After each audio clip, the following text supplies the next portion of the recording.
Today's B1 English listening practice, Understanding the Midlife Crisis. Hello everyone. Today we will explore a topic that touches many lives, the concept of having a midlife crisis. This is something I've talked about a couple of times recently, and so I thought it would be a good topic to discuss here. What is a midlife crisis? First of all, what is a midlife crisis? Well, according to some definitions, it's an emotional crisis involving one's identity and self-confidence. This usually happens somewhere between the ages of 40 and 60, but could happen a little before or after this. So during this crisis, a person often questions their life choices, their identity, and their desires. They've already lived around half their life, and they might not be happy with where they're at. It's understandable, really. Financial stress. Let's talk about some of the different areas of life that people tend to question or change during this period. First, let's talk about finances. A lot of people feel really stressed financially during their adulthood. Not only do they need to provide for themselves and any family they have, but they also need to think about their children's future expenses, their own retirement, and plenty of other things. Thus, it's normal to feel like you're just barely getting by financially.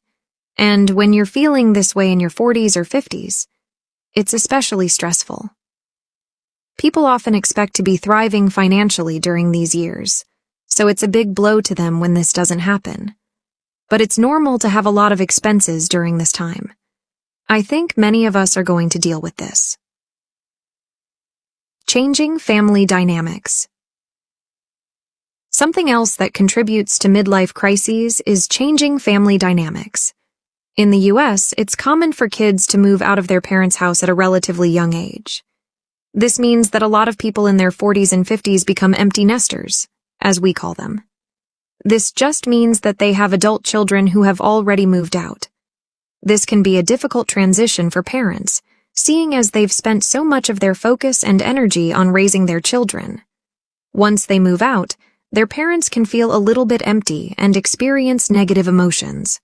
So this is a challenge that people have to overcome. Physical changes. Another factor that plays a role in midlife crises is a person's physical changes.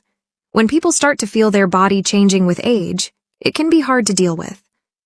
We like to think of ourselves as healthy and fit, and so it's hard for us to experience a physical decline. It's not cool to feel like we can't do all the things we used to do, and it can cause people to worry about their future health. So this might drive people to become more active and get in shape.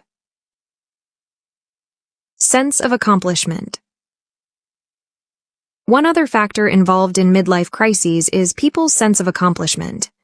If you feel like you haven't achieved a lot by this time, you can get discouraged. We all want to feel like we've done great things and served a higher purpose. So, people might change their career during a midlife crisis because they want to do something more meaningful. So, a lot of this sounds pretty negative, but people eventually get through this period. Once they can accept these changes and get refocused, they can work through this challenging time and become stronger as a result. That's all for today. I'll see you next time.